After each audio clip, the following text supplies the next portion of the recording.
HM घाटमाता news.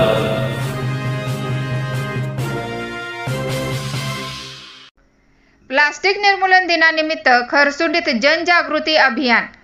Atpadi तालुक्यातील खरसुंडी येथे plastic निर्मूलन दिनानिमित्त मुख्य कार्यकारी अधिकारी तृप्ती धोंडमिसे यांच्या संकल्पनेतून प्लास्टिक बंदी जनजागृती व प्लास्टिक कचरा संकलन अभियान खरसुंडीत जिल्हा शिक्षण अधिकारी मोहन गायकवाड यांच्या प्रमुख उपस्थितीत राबवण्यात आले।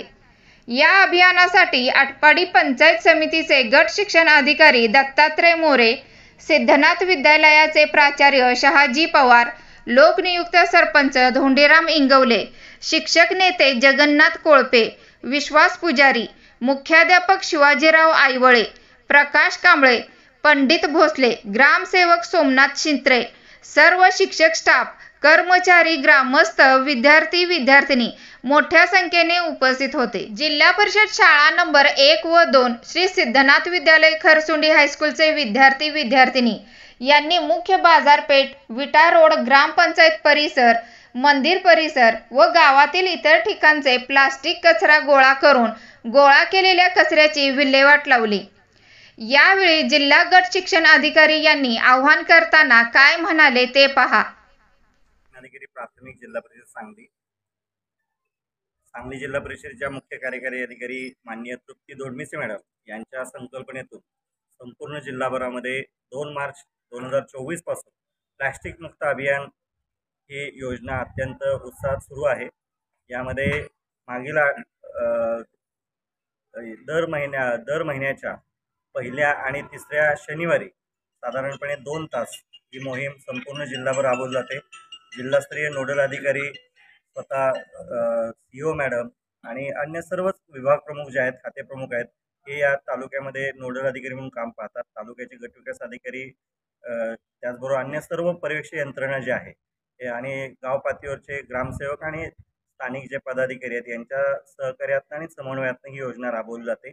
मागील आठवड्यामध्ये जवळपास आठवड्याअखेर जवळपास 10 टन कचरा हा संपूर्ण जिल्हा म्हणजे प्लास्टिक कचरा म्हणून आपण हा गोळा करण्यात आलेला होता आणि त्याची विगतवारी करून त्याची विल्हेवाट सुद्धा योग्य पद्धतीने लावण्यात आली। आणि याही आठवड्यामध्ये आज आम्ही आटपाडी तालुक्याचा नोडल अधिकारी या नात्यानं गट शिक्षण अधिकारी असतील, विस्तार अधिकारी असतील, केंद्र प्रमुख असतील यांनी सर्व शाळांमध्ये भेटीचं नियोजन केलेलं आहे। मी स्वतः नीलकरंजी आणि खरसुंडी या ठिकाणी भेटी दिल्यात। इथं जवळपास 6 शाळांमधल्या विद्यार्थ्यांनी, पालक असतील, ग्रामस्थ असतील, स्थानिक जे पदाधिकारी आहेत आणि ग्रामसेवक आहेत, या सर्वांनी एक चांगलं नियोजन केलं। नीलकरंजीमध्ये जवळपास 70 किलो कचरा जो आहे त्याचं संकलन, प्लास्टिक कचऱ्याचं संकलन झालं।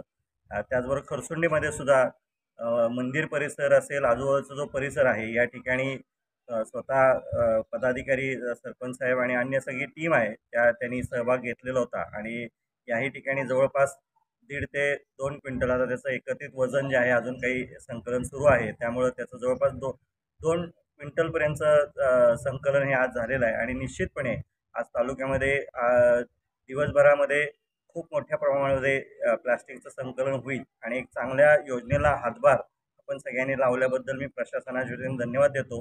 अर्थात हे केवळ एका दिवसापुरताचं अभियान न होता हा आपल्या दैनंदिन सवयीचा भाग झाला पाहिजे, किंबहुना आपण प्लॅस्टिकचा वापर टाळलाच पाहिजे, कारण त्याचं विघटन व्हायला हजारो वर्ष लागतात आणि त्यामुळं आपण ही काळजी जर घेतली तर निश्चितपणे पर्यावरणपूरक आणि पर्यावरण संवर्धन करणाऱ्या गोष्टीला आपण खत आणि घातल्यासारखं होईल आणि जिल्हा परिषदेने जो संकल्प सोडलेला आहे त्याला आपण दुजोरा दिल्यासारखं होईल असं मी आवाहन करतो। याचबरोबर आपल्या सर्वांना माहीत आहे की आपलं एक पवित्र कर्तव्य आहे जे आपल्याला संविधानानं मिळवून दिलं, ते म्हणजे मतदान। येत्या 7 मेला आपल्या सांगली जिल्ह्यामध्ये लोकसभेची निवडणूक होती आणि याच्यामध्ये आपण सर्व जे 18 वर्षावरचे जे मतदार आहेत त्या सर्व मतदारांनी हिरिरीनं, जरी उन्हाळ्याचे दिवस असले तरीसुद्धा या मतदानाच्या प्रक्रियेमध्ये सहभागी व्हावं आणि आपला मतदानाचा हक्क निश्चितपणे बजावावा आणि न चुकता मतदान केंद्रावरती जाऊन मतदान करावं असंही आवाहन मी या निमित्तानं करतो। धन्यवाद। जय हिंद, जय महाराष्ट्र।